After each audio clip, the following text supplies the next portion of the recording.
You can't be anything you want, but you can choose to get better at anything you want. We work really hard to try to praise a process versus a result. You only run on EOS if you hire an implementer and go that route. That's the only way to really do it. If parents understand that the highest percentage chance of their children getting ahead in life is through education, not academics, then you teach them.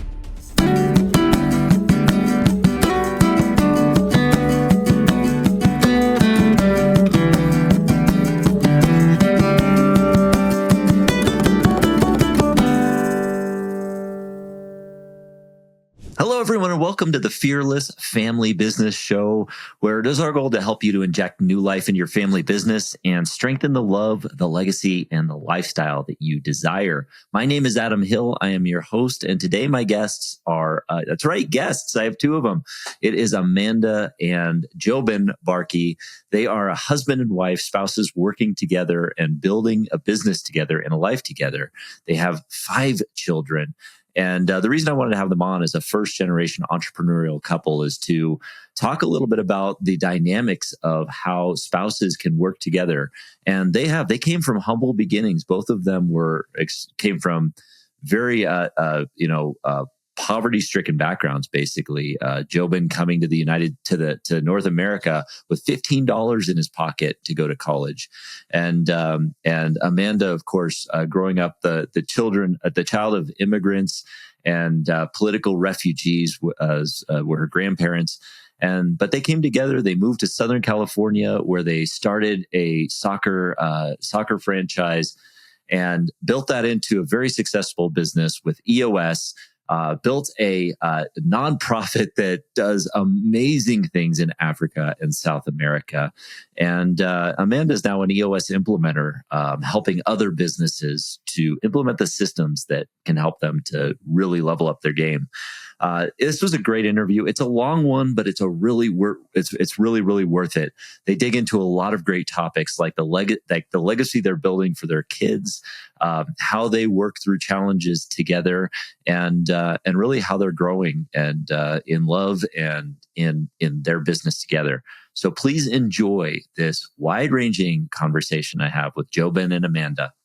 Hello, everyone, and hello, JoBen and Amanda. I am so glad to have you here. I'm really excited to learn more about your story. I've been able to get to know you off of this show, and just in your stories are incredible. You have like this incredible life and how you've grown. And one thing I'd like to start with both of you, and maybe we'll start with Amanda, is just kind of maybe start with your background, where you came from, because one of the most incredible things about your story, both of you come from from humble beginnings, to come out of a lot of significant challenges, to where you are today with 5 kids in Orange County, California, running multiple businesses, an amazing, nonprofit, which, presents its own challenges. But yeah, I'd love to know where it started. So Amanda, maybe you could start us off with with a little bit of your history. Sure, I'd love to. Thanks so much for having us. So if you can't tell by my accent, I'm Canadian. I'm a first-generation born Canadian. So I can barely understand you. Yeah, no. Hold on, I got a pocket translator here just in case some of you guys miss a bit of what she says. No, listen, if I say sorry, you hear it, right? So right. It may come out during the course of the interview, but my grandparents were all political refugees. My parents are immigrants. I'm a first-generation born Canadian. Now I'm an immigrant to America. So yeah, definitely came from humble beginnings. JoBen and I met in Canada. I'll let him tell his story, but his dad's Canadian, his mom's American. And so, we met in 2004 in the early O's. And I was born and raised in Canada. Humble beginnings for sure. That's a great way of putting it. Yeah. And so that kind of lays a good foundation of where the Brady Bunch style of intro I want to have here, where it's like, and then you met JoBen, but and JoBen, I'd love to go to where your start. Like, I know you were born, or you grew up in Peru. Can you kind of expand on how that came about? I know I look like every person you've ever met from Peru. Right. I barely understand you. No. Yeah, I know. Do you need a translator for my English? my dad's Canadian, my mom's American. They met in the Amazon rainforest and then decided to live there for 25 years. So I was raised in the middle of the Amazon rainforest. I was born in the 70s, 1978. So I was pre-internet, pre all that stuff. So we were wild and free, and dugout canoes, boa constrictors, pet parrots. Like, we had everything, and grew up down there. Didn't realize that the name JoBen was a unique and not and an uncommon name. You can say weird, and didn't realize that I looked really young for my age at the time. Had no idea, because I had nothing. I really had no comparison. I was just the little white kid that this is how we look, and moved to North America at 18. Got a bit of a shock when I found out that everybody's hit puberty by 18. All right, I still look 12. This is gonna play some catch up here. So lived there till I was 18 years old, and then moved to Canada to go to university. I didn't know that you're supposed to typically apply for multiple universities. So I applied for one and figured they'd be lucky to have me, and I was fortunate enough to be accepted. Moved to Vancouver, went to university there, and then ended up meeting Amanda a few years after I graduated. So that was my journey to the U.S. Moved here, or to Canada. Moved there totally on my own, $15 in my pocket. I had one pair of women's jeans. I had a couple T-shirts, and I had about $15. And I moved to North America by myself. So that was a bit behind the 8 ball at 18 years old. But I didn't know that, so I felt liberated. I didn't feel any pressure. I felt great.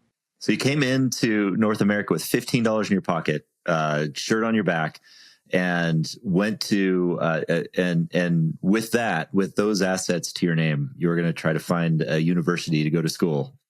You're going to go to school. How did that come about? How did you find the resourcefulness to do that? That's a great question. I think I just am wired to figure it out. I'm a 10 quick start. If you know the Colby, I'm a 10 quick start, which is a ridiculous number on that scale. And so I'm very used to experiencing things working out without enough preparation. And so, I mean, the day before I left the jungle, my mom said to me, like, "Oh, you realize you can't go on a plane without shoes?" And I was like, "Oh." I said, "Do you realize I don't own shoes, and that's going to be a problem?" So we go door to door the day before, and somebody gave me a pair of shoes that were like 3 sizes too big. So even that worked out. Even not having shoes worked out, right? So I have just experienced over and over again that I may not have the capacity to prepare well, but I have the capacity to solve mid-crisis. And so moving up here without knowing really what was going on, I didn't even know that that's not a typical thing. The area I grew up, there were other expats, there were other missionary kids, there were other kids that were foreign, and they did it. And so, of course, this is what we do. We just leave the jungle to go get an education. I was maybe a bit more out there than everybody else. A lot of people, their family leaves with them, but my brother was graduating the next year, and so my parents felt like staying another year to give him a chance to graduate high school was the best move, and felt like I probably had a little bit better chance of surviving on my own. As the oldest sibling, used to being that person that kind of does things like, right? When you have more kids than you have hands, the oldest kid isn't holding anyone's hands. They're just cut loose to survive, right? So at a young age, with 4 kids in the family, like, my hand was never held. I was just figuring it out and finding my own path beside everybody else's path. So that became my kind of like way of doing life as an entrepreneur. It's like, well, that's a path that seems well populated. There's another spot over here. I think I'm going to blaze a trail and see how this goes. So I wasn't overwhelmed. I wasn't intimidated. I didn't really think about, oh, you have to figure out how to pay for this. I was just going to college, and everybody that left the area I lived was really short on finances who went to college. So the difference for me is that I graduated without debt, and I don't think most people in my situation are able to do that. But I just worked like a dog. I'm so glad I'm not 18 having to live that life right now. Oh. Right. Well, certainly not. And I mean, I think that's why this is such a great conversation to have, is because seeing how far the two of you have come together. I mean, so do you meet in college? Is that where you both met? And then No. So no. Okay. I am younger than JoBen. That would have been awkward. I like to point that out as, if we would have met when he was 18 and I was 13, that would have been no bueno. Oh yeah. But yeah. So we met after JoBen had graduated from college. I was actually in beauty school at the time. And yeah, we were both, when I met JoBen, he was a stud of a guy who was living in his Ford Escort. So when people now, like in the stage of life that we're in, sometimes, girlfriends will talk about prenups and that kind of stuff. And they'll ask me if I have one. I'm like, what do you think? Like, what would I have what would we have signed a prenup for? Like, there was nothing, right? Like, if this goes south, I'm keeping the Escort, the 91 Escort. I joke, like, I was born with a plastic spoon in my mouth. I was trying to make it. I was trying to make something happen. I was 21 years old when we met, and I was born with a wooden spoon that I had to make myself. Yeah, right. Like the two of us were big dreamers, but we had nothing to our name when we met, and we fell in love fast and furious, and we just decided to do this thing called life together and make it work. Like JoBen said, like we grew up very differently. Like, obviously growing up in the Great White North and in the jungle, we had very different upbringings, but at the same time, like, we came from very similar beginnings. And yes. When we met, we had really nothing to our name and decided, I had a killer John Deere hat and I had a great the Ford Escort. With a hula girl that danced on the dasher like that. Sometimes started, sometimes didn't. On one of our first dates, I had to push start that car with him. So it's a skill set. Everybody should know how to push start a vehicle. Absolutely. As someone, so funny story. My first car was a 92 Ford Escort. Not to brag, I know yours was a 91. But yeah, mine was I know the drill of push starting that manual transmission Ford Escort. Yeah, lots. Yeah. I mean, not to brag, chick magnet. It was. It just it was. Absolutely. That's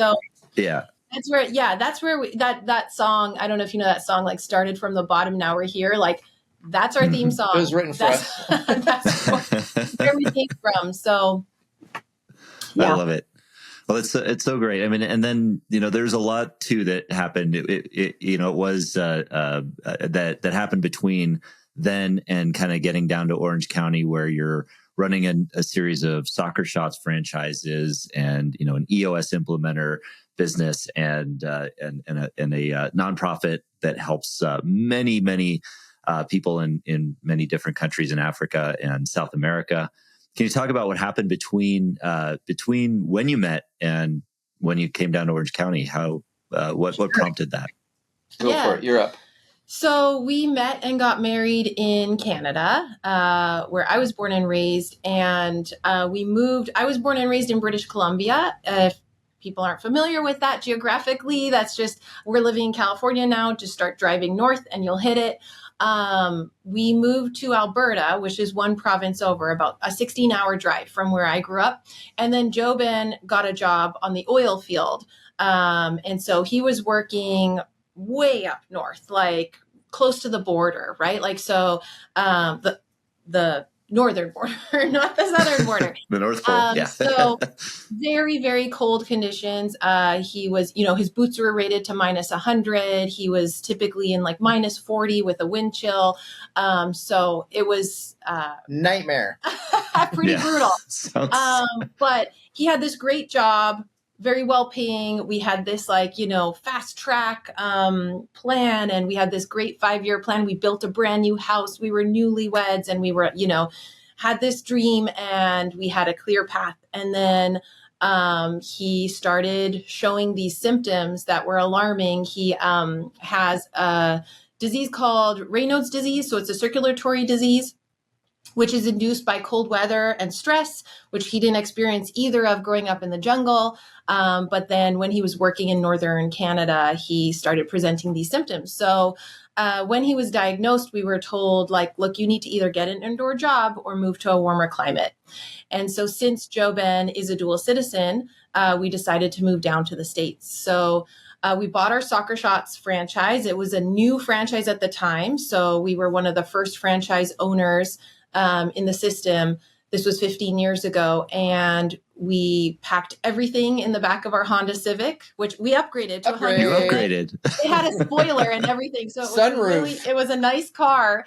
But we packed everything we owned in the back of our Honda Civic. We had a 6-month-old baby, and we just hightailed it down to the States. And the first few years of living down here were tough. We were sleeping on air mattresses on floors, and we were on WIC at one point, food stamps, the whole thing.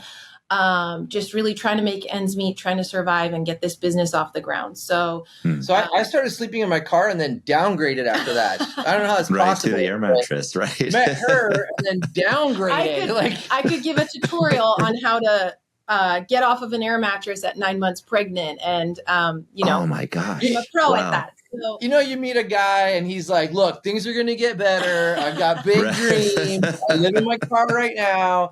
And then within a few years, you're like in a worse place than living in your car, but you're doing it together. It's like, this is not going to plan. Right. You're the poster boy for making it work out, right? Yeah. So I'm the poster boy for the easy road. Right.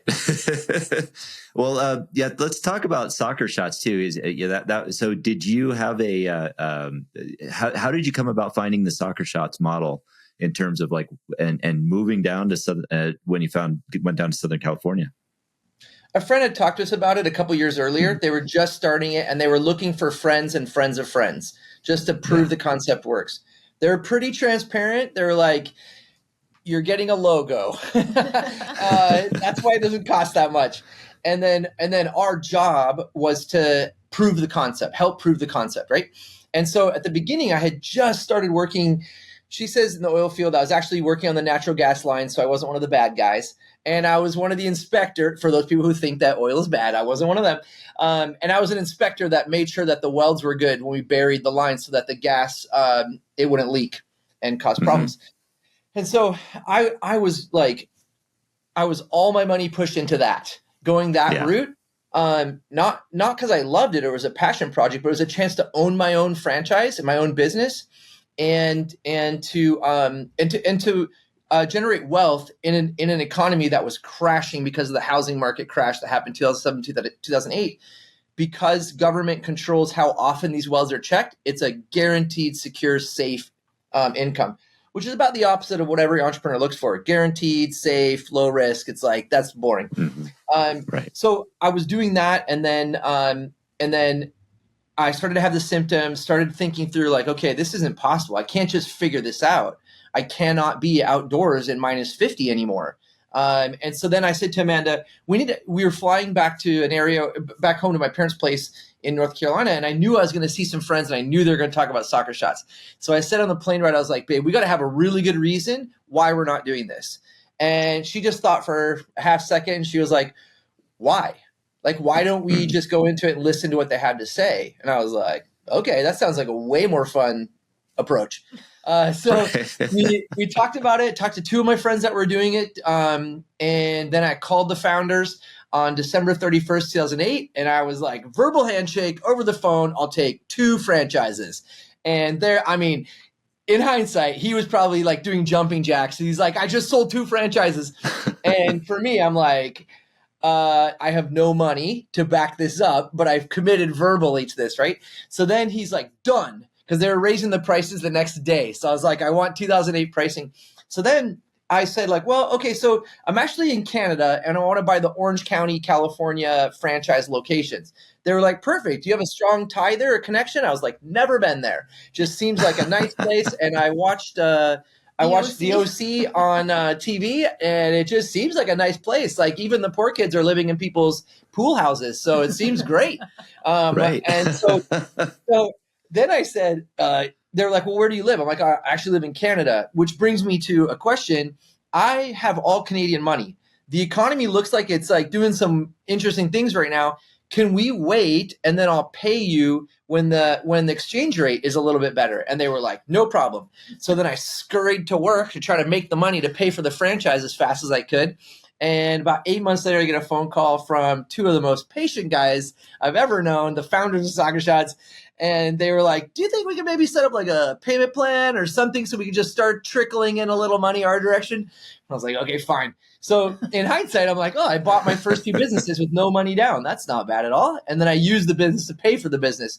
So I had that unique experience and then decided to do that multiple times. So that's kind of I've looked for opportunities where it's like, either I'm salvaging something that's crashing and burning and I'm paying them off the promise that I'm going to save it. You get nothing if this burns and to nothing. If you give me time to rebuild it, I'll pay you with what I rebuild. So I've done that numerous times because I knew I could build structure and fix businesses. And so that's how we got our first 2 franchises. And then we just kept doing that, expanded out to 6 total with 2 of them on Oahu. Oh, that's great. So now you're in Orange County, Oahu. Yeah, why not? If you like one warm climate, why not another one, right? You Listen, can do that we anywhere. did our time in the Pacific Northwest, so we deserve this. And also, you've earned it. Absolutely. We pay the good weather tax. So so we live. Yes. We enjoy where we live, but it's it's been a journey to get here for sure. Made the start for sure. Challenging. That is for sure. Yeah. So working together as a family, as husband and wife, how has that experience been? Has it always been rainbows and unicorns? Is there always, is it something where you've just blended very well? Is it something you've learned about? How has that process been for you? Yep. Every day is perfect. We never fight. We never complain. We never argue. No. Excellent. Well, thank you all for joining us, and we'll see that. I think, as the years have gone by, we're going to be together in August for 20 years. So it's been a couple of decades of learning and growing together. We've learned a lot. We've grown a lot. We're like self-assessment junkies. We know thyself to lead thyself. Like we really lean into that. And so, of course, the beginning years were tough, learning how to communicate with each other and how to love each other best and how we're wired and what gives us energy, what drains our energy, all that stuff was learned over time. But we've been really intentional to lean into all of that. And we are yin and yang. Like JoBen is an ENFP. I'm an ISTJ. He's a feeler. I'm a thinker. We're very opposite. We are on opposite ends of the spectrum.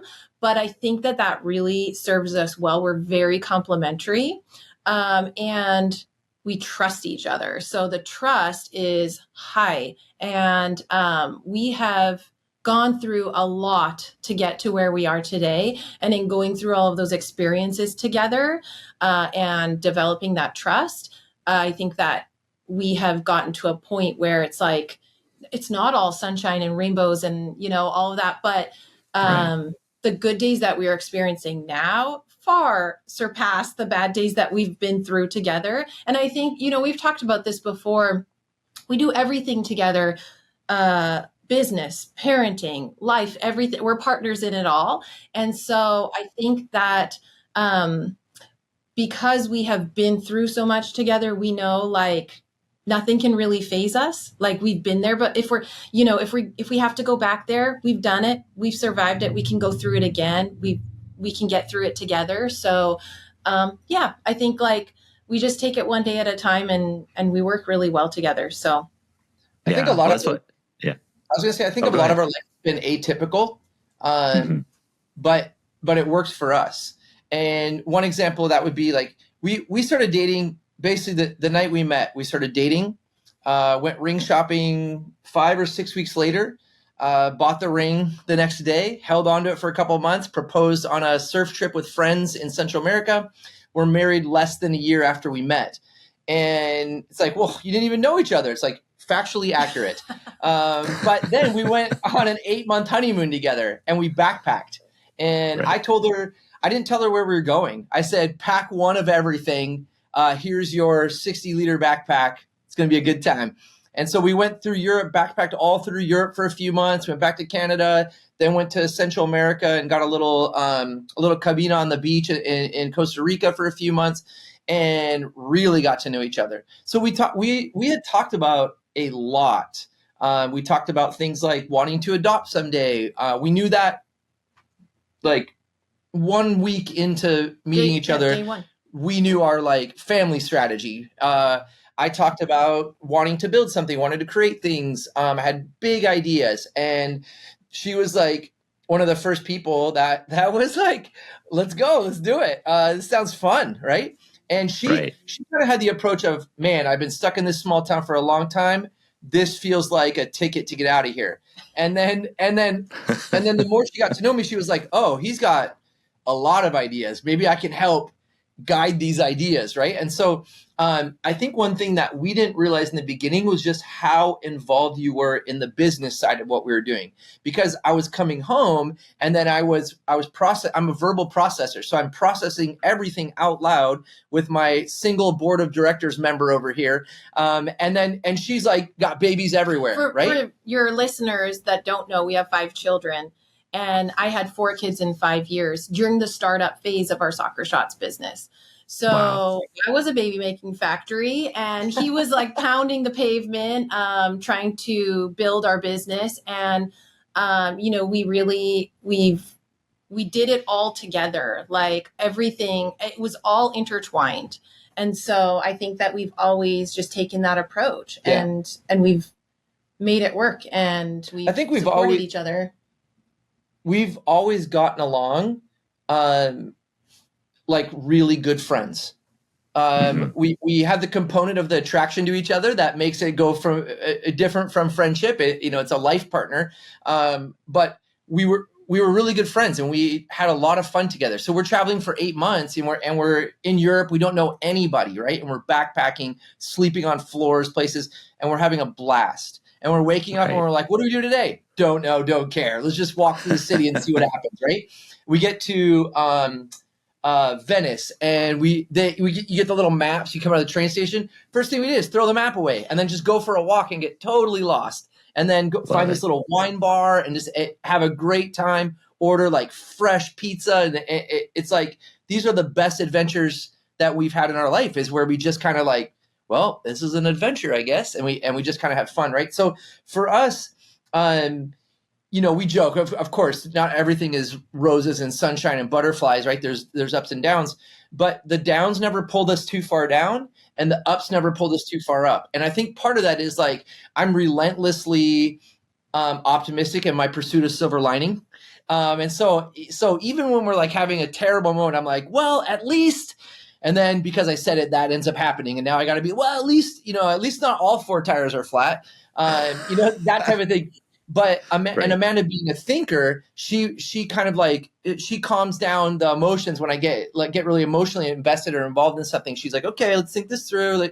And then the highs were never so high that we took the foot off the gas. We're like, well, but we still have to do this and this. And so we're we're realistic and rational in our planning and in our execution, with a bunch of emotion peppered in there because I bring it to the table. And so having a board of directors that I come home and I'm like super emotional about something, right? And then my board of directors here like helps to create clarity and calm. And then we form a plan, and then I go running out the front door in the morning. Then I come back with a fresh new set of problems, and she's got 4 babies going like, you think you got problems? Like, so we've always gotten along really well, and we've always had a lot of fun together. And so I think the biggest aha for us as far as professional and career wise was when it came time to think about becoming an EOS implementer, which we'd always wanted to do. And I kind of thought I was going to do it. I was feeling anxiety about it. I was like, we're coming out of COVID. I'm like, man, I feel like I've rebuilt this business too many times. I'm exhausted. I can't take on the pressure of making payments to an organization without clients. I just feel like I'm going to let us down. And that's how I was feeling. Right now, I know I could have figured it out and stuff, but I just turned to her and I was like, well, what if you did it? And her response was like, well, what if I did it? And then she started that. And what she realized right away, the first thought was, I don't have any experience. I'm not the entrepreneur. I didn't do this. then she goes for the training. She comes home and she's like, I am an entrepreneur. I was on the board the entire time. I know everything about building a business. And I'm like, yeah, I know. You're going to be awesome. And you're a way better listener than me. You should definitely be the person in charge of listening to people. And so she launched that business, and, you know, the rapid and big success that she's had has been because she actually was in the entrepreneurial stream, right? The entrepreneurial stream always goes against you. So we're like rowing like crazy trying to get places, but you're figuring it out as you're going along, right? And so we both have said, stepping back, we both have said, man, we would never choose to go through that much hard. But going through that much hard made us so much more prepared to problem solve and to handle any hurdle that comes our way at this point. And it's like, we lost our house. We lost everything. We were pulled over on the side of the road one time with 2 kids in the back seat and the engine block broken. And I'm calling people trying to borrow $1,950 to put a used engine in my car so I can drive it back home. And I end up getting my school teacher brother to pay for it, right? Wow. My elementary school teacher brother. We all know those guys are overpaid. So I'm trying to like suck money out of him to pay for this, right?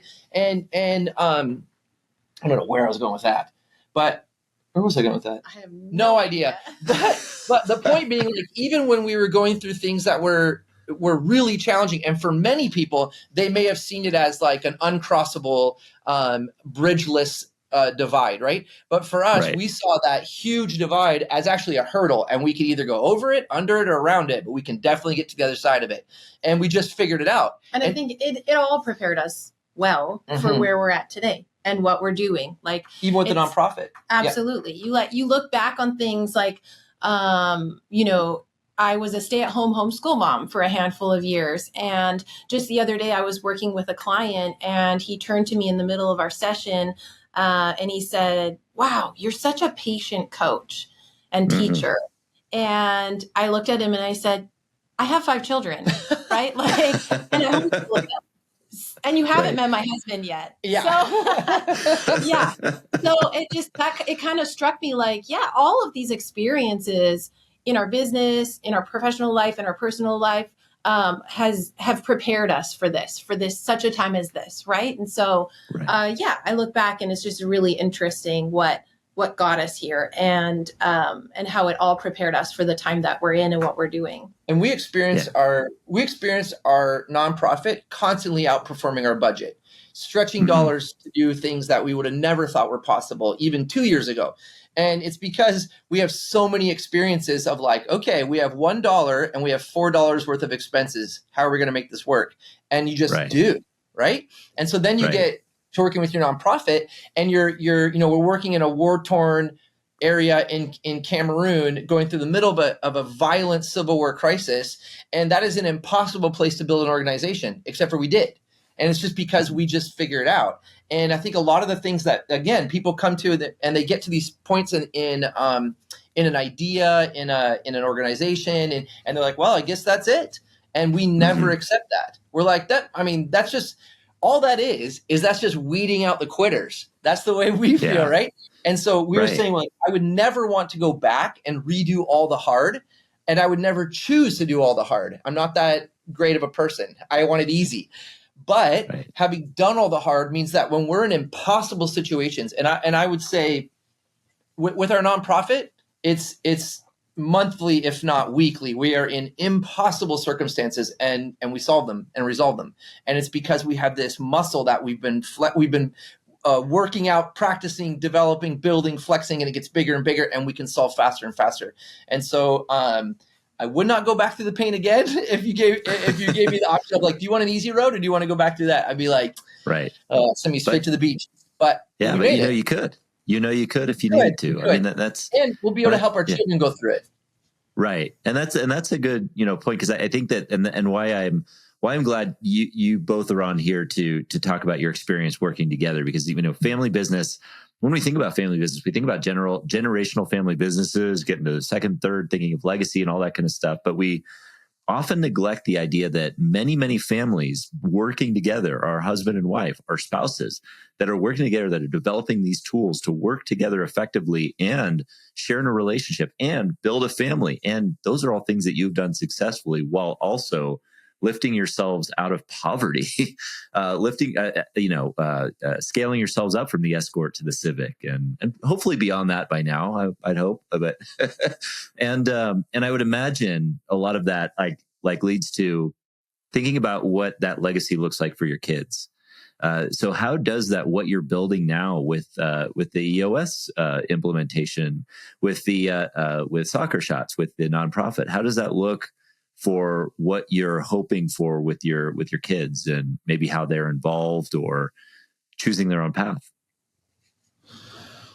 I think that I mean, I can't speak for JoBen, but and he can chime in, but what I want most for my kids is for them to figure out for themselves what they're passionate about, what their unique abilities are, what they're wired to do, what they're here on earth for, and to pursue that. So whether it's entrepreneurship or, following in our footsteps or not, I'm good either way. Now, we do have 5 children who are all wired very differently, and we're already starting to pick up on, who's who and kind of the direction that we think that they're kind of going in. One of my kids in particular, he has already asked me, oh, what is the youngest age that you can become an implementer? How do I sign up for boot camp? And if I'm too young, can you sign a waiver so that I can just sign up and go? So there's that. That's the kid with the most money in his bank account right now. Love it. He also has said that he's going to take over our Soccer Shots business and then start his own empire. So he's 13. So, we have Never very too early. we have very entrepreneurial minded children. We also have, a child who is interested in joining the military, and that's been his dream for years. And so he's sort of on that track, and, everything in between. So I don't know where they'll end up or what they'll end up doing, but everything that we do, I mean, like right now, for instance, we're in our home office, which is in our back house, in our backyard. And the kids are, like 10 feet away. So being completely ignored. We're really good at it. They're fine. They're in their cages. Everything is fine. We put a banana in their cages. Fine.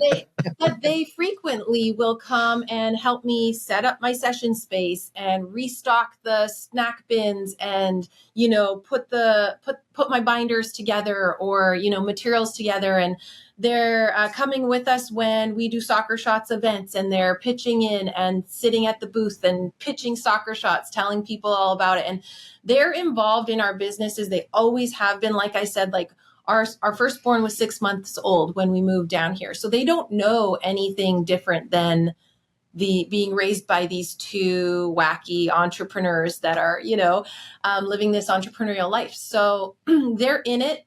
Whether they like it or not, we'll see which direction they go in and what they choose to do. But they all have really different interests, and we're just kind of always trying to facilitate the growth in whatever area that they're interested in going in and growing in. I think what I would add to that is just, oh, sorry, you can ask her. Oh, no, yeah, I was going to ask if does your perspective get shaped at all by, your upbringing being more of that, humble beginnings, but there's being more like, you've built it into something where they have more options, it seems. Does that influence, or how does that shape your perspective on parenting and how they are coming up, do you think? I think that I had one thing modeled for me, right? My dad was a welder. My mom worked multiple jobs. She worked in a nursing home, on farms, and cleaning people's houses. And so all I saw was you clock in and you clock out, and you get paid an hourly rate for the time that you put in, and you put money into your RSPs, your retirement fund, and 401k, what have you. You pay off your house as fast as you can, you retire, and this is how you do life, right? I didn't have anything else modeled for me. So I think like that definitely shaped me, but sometimes you learn from your upbringing, like what not to do or what you don't want from life, right? Like by what is what is modeled for you. Not that that's wrong. There's no right or wrong, right? Like everyone chooses their own path. But I think that what that did for me, and seeing both sides, or like seeing that perspective from two different sides, right? Living that life and then living this life. I'm able to show them like, these are the pros and cons of that. And these are the pros and cons of this. And now you decide, you choose, like, because there are so many choices. And like I said, like there's no right or wrong, but both come with sacrifices, and you know what you're willing to sacrifice, what you're not willing to sacrifice, the non-negotiables, and then that's how it pans out. And so I think in my parenting style, I think that where I came from and how I was brought up, it shapes like me being able to show my kids more options. Like we all want to give our kids more than what we got, right? Like growing up, or like give them more opportunities. And I think that for me, it's like expanding their mind and then allowing them to do what they're here to do. So what would you say? Nice. I would say a couple of things. So we talked to them about business, and we talked to them about life, and we talked to them about why, and we talked to them about how. And so they sit around the table and they hear these conversations, and we have grown up conversations with young children within appropriate context, right? So we'll talk about business decisions, and you might be like, well, you're boring an 8-year-old. Well, not that 8-year-old. That one's listening to everything. That 9-year-old is checked out, but that 8-year-old is listening. So we're learning by watching how they respond to us talking about things, right? And the ones that are hungry to learn about this, this is outside of academic learning. This is invaluable what they're being taught, right? We go back to the caveman who taught his son how to use a rock to start a fire. Right? These are invaluable things you can teach your kids, your skill sets that you've learned, right? And that's not happening a lot in North America anymore, where the father is passing on to his sons and his daughter, and the mother is doing the same. So we're really intentional about. I don't think on purpose in the beginning. We were just talking about it, and these little ears were around. And we're like, they don't get it. It's fine. But when they got older, we kept talking, and then they would sit there. So I remember recently we were going about this issue stuff, and then back and forth. And then I walked out to go do something. And then our 13-year-old turns to Amanda, and he was like, sounds like dad's got a wrong person, wrong seat issue he's dealing with. And we're like, Amanda's like, yeah, that's literally what he just texted me when he left. Right. And so they are learning concepts that they might not fully understand what that means. That means you're laying someone off. That's a pretty big, it's really simple when you don't have to execute the decision at the end of it, right? So it's going to get more challenging as he gets older. And he's actually a participant, not just a listener. But they are listening and learning a ton.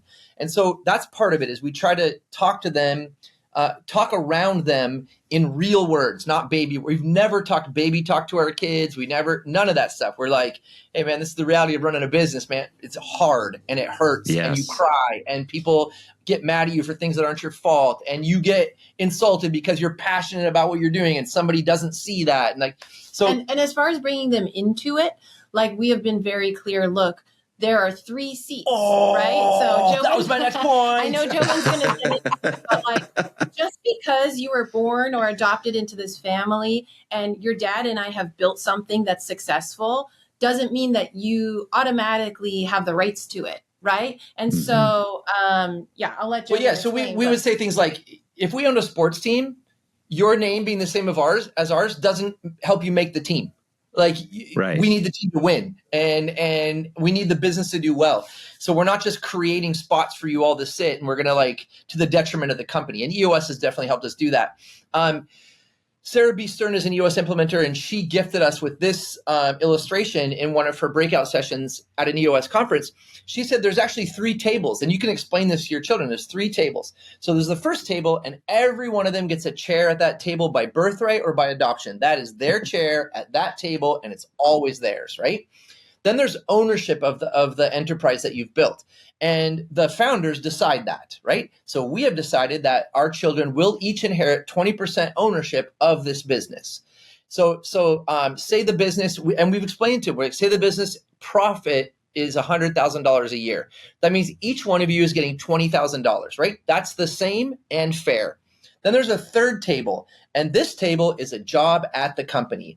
And if one of you takes a chair that's a soccer coach that makes $30,000 a year, your total compensation, your 20,000 ownership and your 30,000 for coaching is $50,000, and that's fair, but not the same as your brother or sister who's the CEO with way more pressure, way more time involved, making $100,000 a year for his job and his role in the company. So that sibling is making $120,000 and you're making 50, and they're different numbers and they're fair. We've been saying that since the beginning. Same and fair are not the same word, right?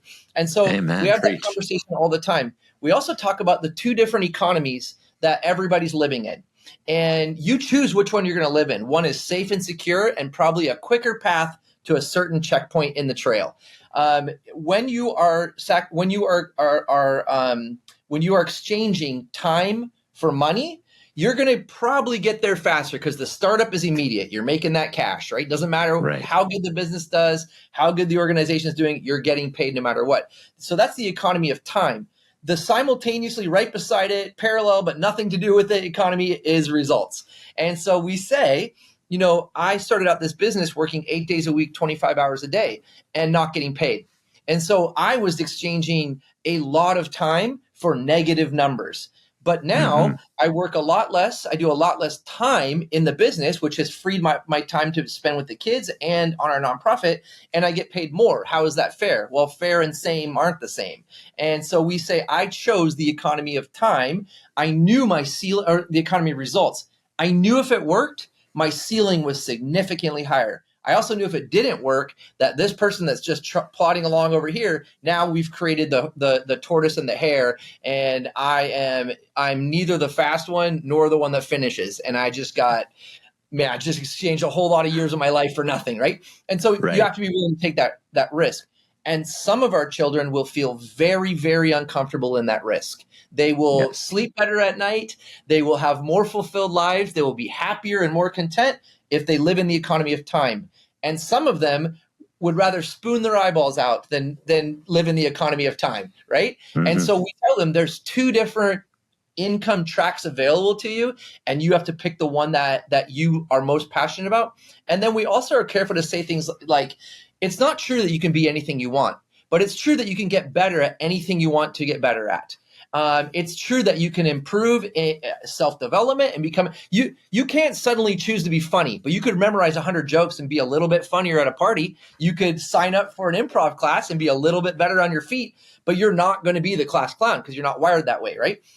You can work really hard and never figure out math enough to be an accountant, but you can figure out how to use a calculator and get a lot better by memorizing a few formulas. So we tell them you can't be anything you want, but you can choose to get better at anything you want. And then the other thing that we've learned from our experience coaching and our experience in education is we are really intentional about praising the process rather than the result. We will still say oh, that's awesome. I love you scored a goal, big hugs, high fives.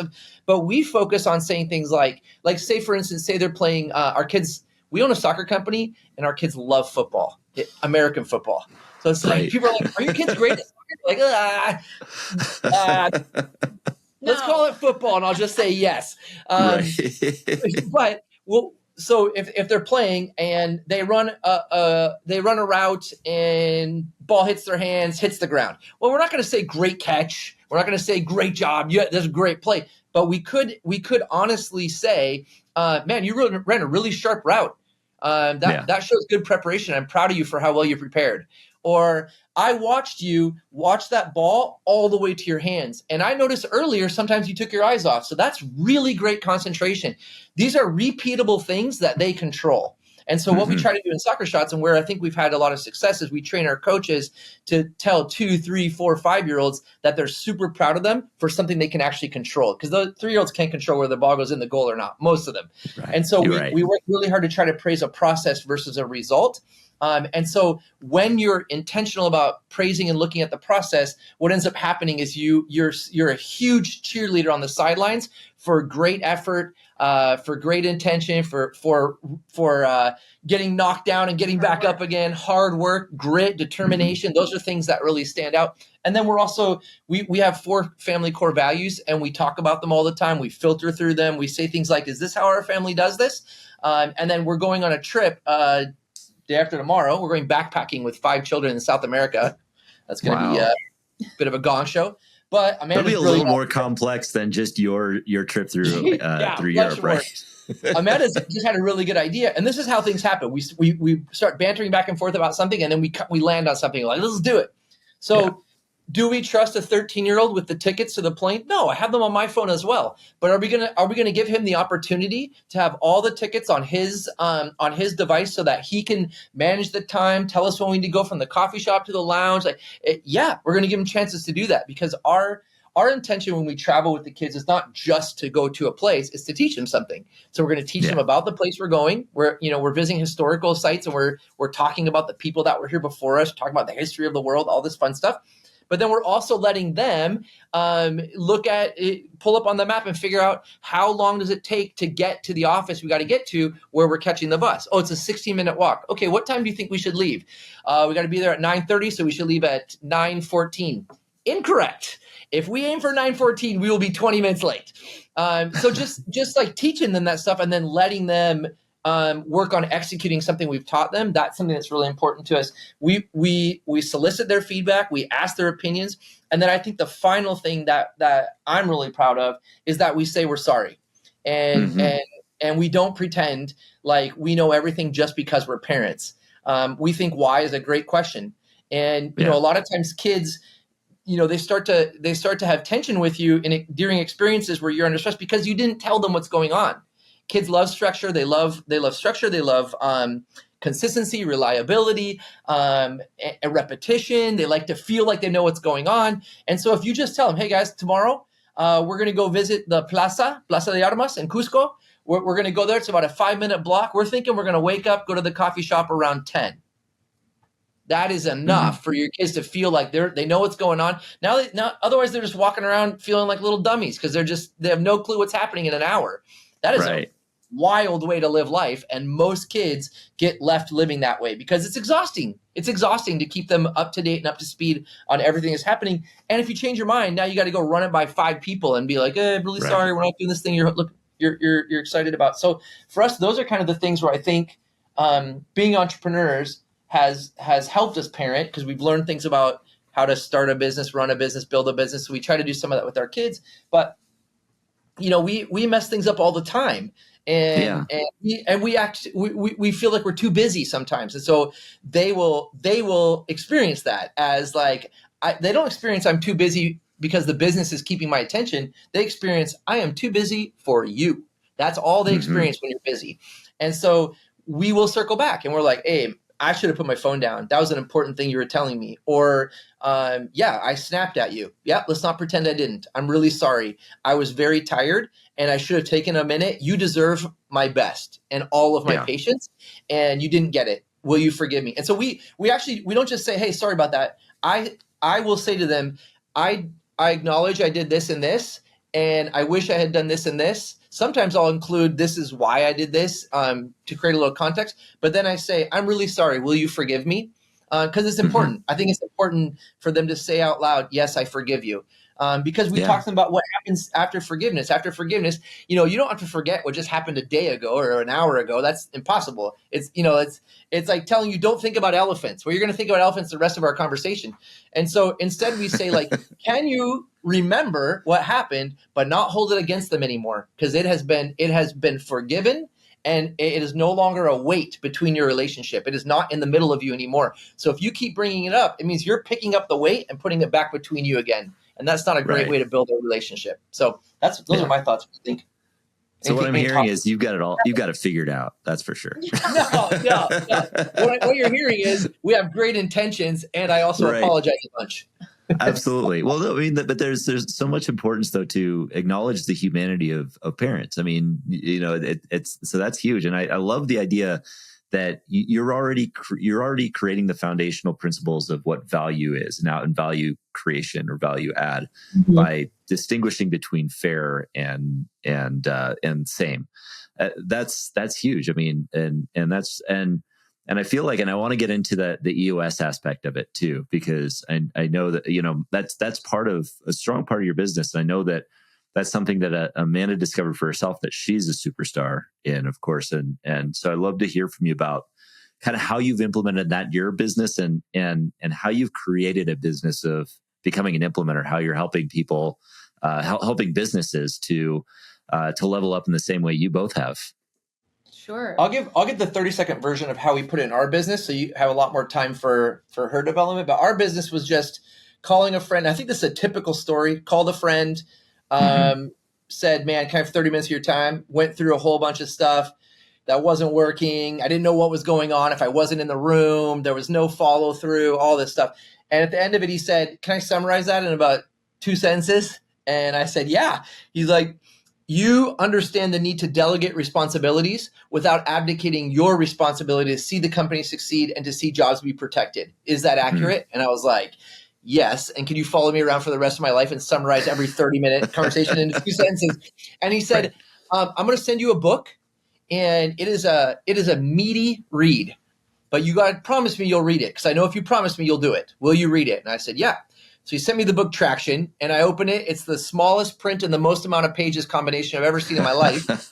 And I read through it twice in 11 days, cover to cover, audiobook, reading it, notepad, and highlighter, engaging as many senses as I can. Went back to my staff and said, "Hey, I'm going to pull out of the office. I'm going to track 300 hours studying this. And when I'm done studying this, I'm coming in and we're doing this in our business." So then we self-implemented. I like to tell people I crammed 18 months of learning into about 5 years. I did my best. I'm a 10 quick start, not a high fact finder. So I had some disadvantages, but I was very, very committed because I knew that not just what it would do for my business, but what it would do for our lives. I could see it. I could see the path. And so I went all in on it. No compromise. We're doing 100% pure to the best of our ability, which is probably about 40% pure when you're self-implementing. And then I say we used EOS tools at a very high capacity. You only run on EOS if you hire an implementer and go that route. That's the only way to really do it. So we utilized at a high level, but we weren't running onto EOS until we became our first client. Wow. It was a pretty easy sell. Right. So yeah, like JoBen said, when we were first running our business, when we moved down here and started our soccer shots business, we didn't know what we didn't know, right? Like we were learning from our mistakes. We were growing by our reputation. Then we read the book Traction. And for any of your listeners who don't know, EOS stands for the Entrepreneurial Operating System. It's a holistic system that harmonizes all of the moving parts in your business. So there are 6 key components to any business. There's vision, people, data, process, issues, and traction. And to the extent that you can strengthen those 6 key components to 80% strong or better, you can run a better business and live a better life. So when we read about this in Traction, it was like our light bulb moment, an aha, right? And so we knew there was a better and easier way to run a business. We just didn't know what that was until we read Traction. And it was such a gift to us. We are repentant, reformed self-implementers, like JoBen said. We did it the long, slow, hard way. But we didn't know anything different. We just knew that you read Traction and you do Traction. So we read Traction about a decade ago and we walk the talk. So we've been using these tools and disciplines in our business and we have gotten everything that we want and more from our business. It changed our lives personally and professionally. It gave us the 5 deliverables that it talks about. Yeah. So Gino wrote Traction about 20 years ago. And more recently, he wrote the EOS Life. And the EOS Life is doing what you love with people you love, making a huge impact, being compensated appropriately with time for other passions. And that's what EOS gave to us. And we strive every single day to live a 5 out of 5 EOS life. So much so that we have implemented EOS into our family. So we run our family on EOS. It just works. So Yes. that's why JoBen touched on, like, we have family core values, we have family goals, we have a family issues list. So we run our family on EOS, just like you would run a business, any organization on EOS. We've been using these tools and disciplines in our business, and like we said, we're in a franchise. So about a third of the Soccer Shots franchise owners, I would say, are self-implementing. They're using EOS tools. JoBen, I would say, is probably like the most proficient EOS self-implementer that I've ever met. And through the years, we've coached a lot of Soccer Shots owners on how to use EOS. And after COVID, my kids were all school age. They all went back to school. Like I said, I was a stay-at-home homeschool mom previously, Right. but post-COVID, they all went to public school, and I had more time on my hands. And I just decided to go all in. I love this stuff. We live, breathe, and eat this stuff. And so I became a professional EOS implementer, and it's been the greatest, best decision that I've ever made. JoBen hates when I say that. He gets offended. I can imagine. But really, even better than jumping in the passenger seat of his Ford Escort. That was a great decision. But becoming an implementer, it's the most fulfilling and rewarding work that I've ever had the privilege of being able to do, to walk alongside other entrepreneurs and work with their teams, their leadership teams, and help them to run a better business and live a better life. It's just super fulfilling for me. So I'm a teacher, facilitator, and coach of the EOS tools. And like JoBen said, like, you can use EOS, you can read Traction. It's a book. You can get it on Amazon for like $20 or less. And nothing is hidden. Everything's in the book. So you can read it, use the tools, and your business will get better. But there is so much value in hiring a coach. And I see that now that I am one, like, I have a unique perspective. I've seen it from both sides. Right. And so there's just so much significant value in hiring a coach. And I get to work with the people who see that value and are willing to make that investment. And it's just such a pleasure. So, yeah.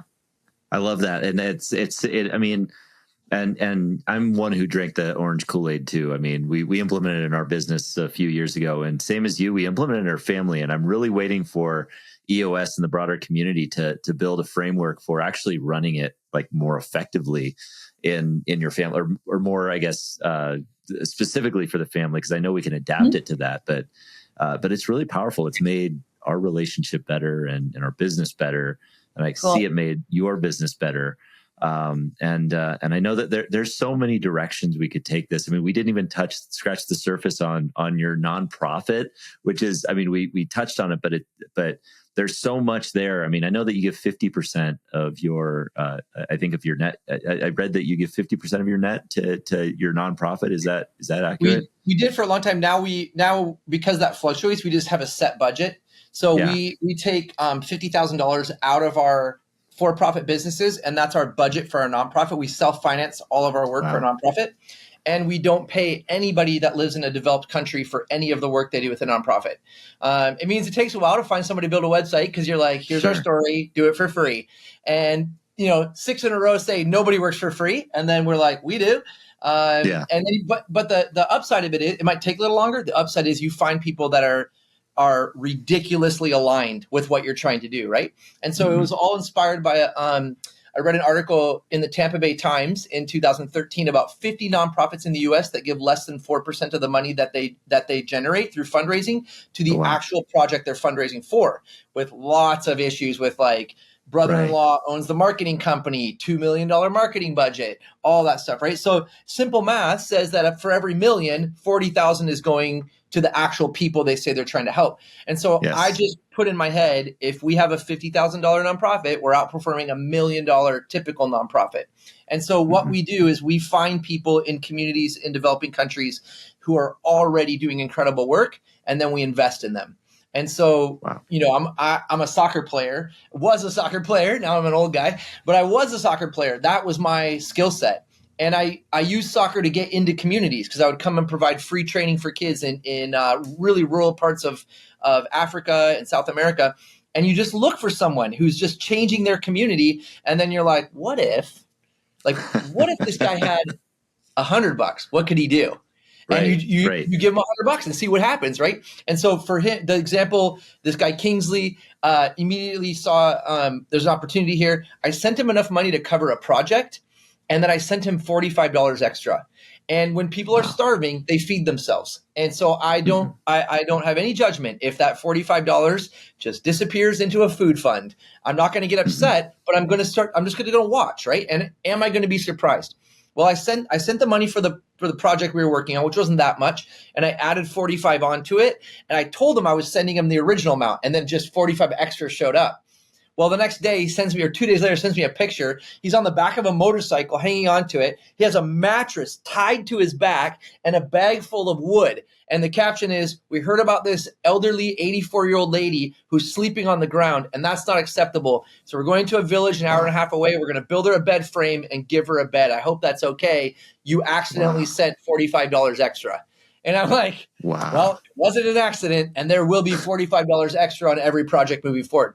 So what started as helping people understand the opportunity they have to reposition themselves away from being just a soccer coach and become a coach of children and a mentor within the community. It's a different approach to the sport. So I teach that, and I incentivize them by telling them, if you want the best players, do you have a 40-kid academy into your competitive programming, or do you have a 400-kid academy? And if parents understand that the highest percentage chance of their children getting ahead in life is through education, not academics, then you teach them. If you bench your best player because he skipped school, you might miss the tournament. You might miss out on winning the tournament, but you'll have 200 parents trying to get their kid into your program, because that's what they're looking for. They want someone who cares enough about their kid to bench him if it needs to happen, right? Most parents. Right. And so that's how we start. Now we have a elementary school. It's a K through 7 now, started K through 5th. We had it for 2 years. So every year we add a grade. Last year was our second year. We went from 130 kids to 200 kids enrolled for free. They named it Amanda's School for Bright and Gifted Children. Great name. A lot of words for a kindergartner to remember. But they named that.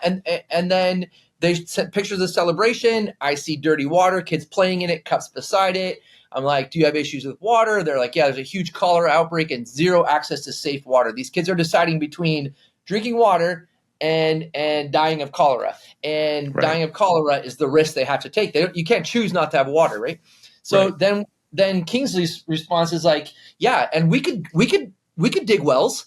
And I'm like, Kingsley, we know nothing about digging wells. And he's like, my friend, YouTube. And I'm like, fair enough. Love it. So we launched a well digging company. And then I'm like, man, these projects are starting to get bigger, and we have to think of a sustainable way to keep the projects going if something happens to us, financially or to us. And so I was like, okay, what if we launch a taxi company? Do you know enough people that could drive? And he's like, yes. I'm like, okay. So we started a 4-taxi company, and that was paying the salaries of the school teachers in the school. So that wasn't a declining balance sheet. We were putting money in, paying the teachers, putting money in, paying the teachers. So then now every project we take on, we just add a taxi. So now we're up to 15 taxis.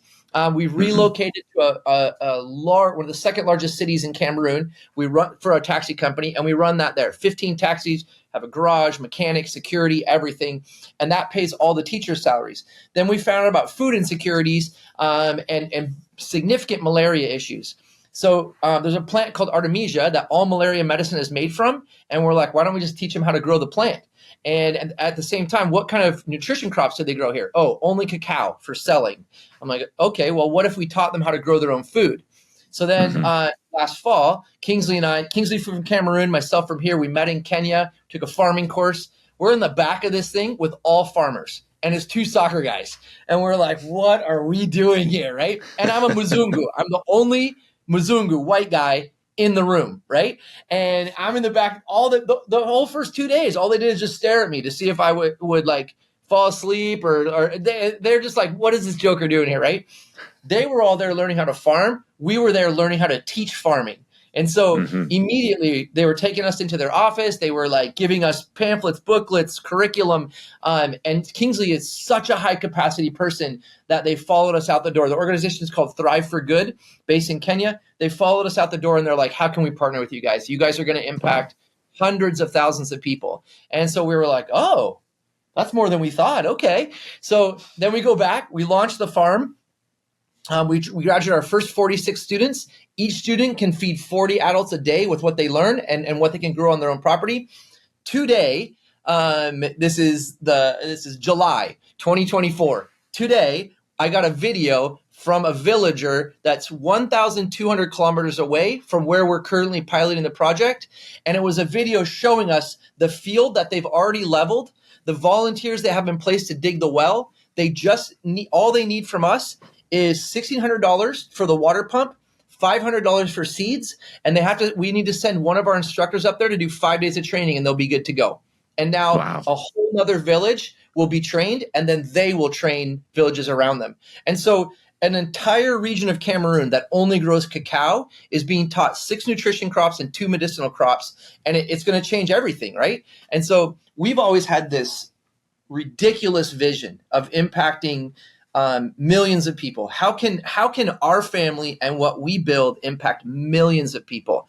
We might not get to millions, but we have 5 kids that have the opportunity to carry this legacy on, and it just multiplies, right? And so someone was asking me today, well, what does one taxi provide? And I'm like, I can tell you what one taxi provides today. It provides one family with economic stability so that the 3 kids in that family now can go get an education.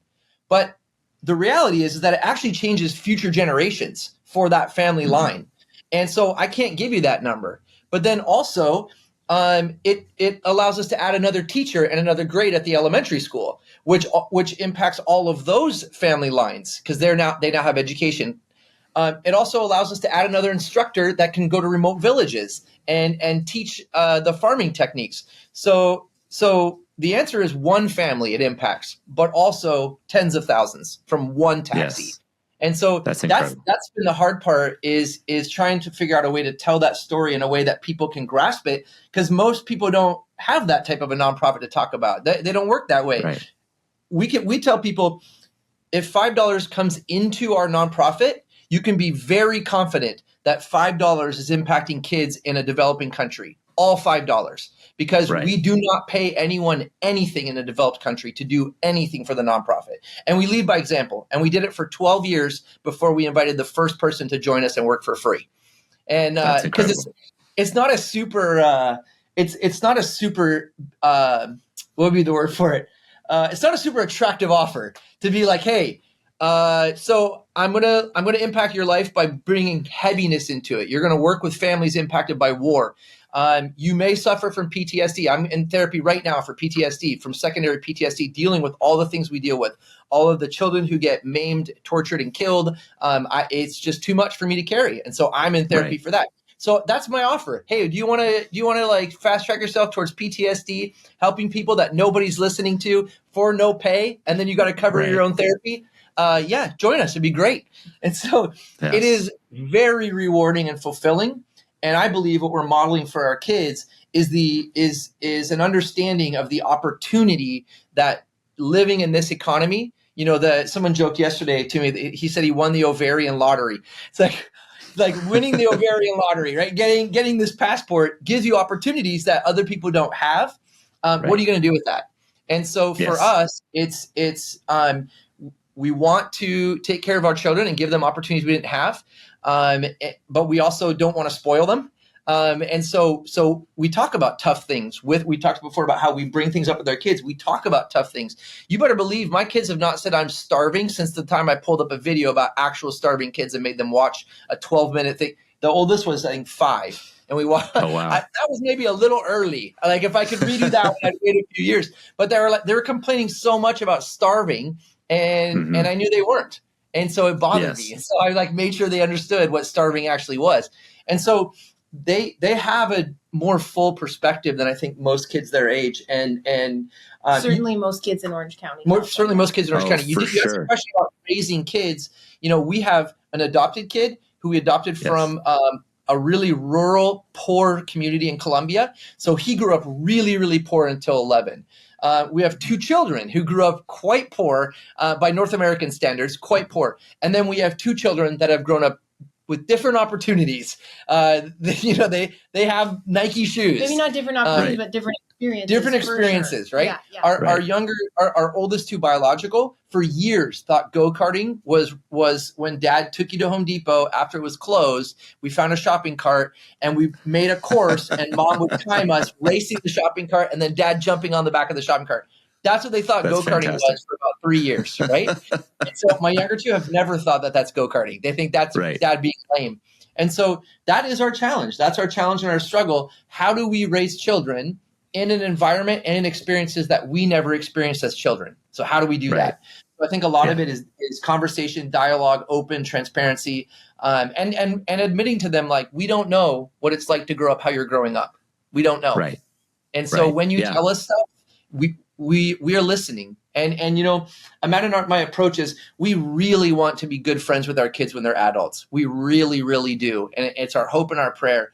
But we are not their buddies right now. Mm-hmm. We are here to teach them. And we're training them. We're training them. If you go into any 3rd grade classroom and you see a teacher who's buddies with all the students, there's not a lot of learning going on. And so we have a role to play with these little humans who we desperately want to be friends with someday, but now is not that day.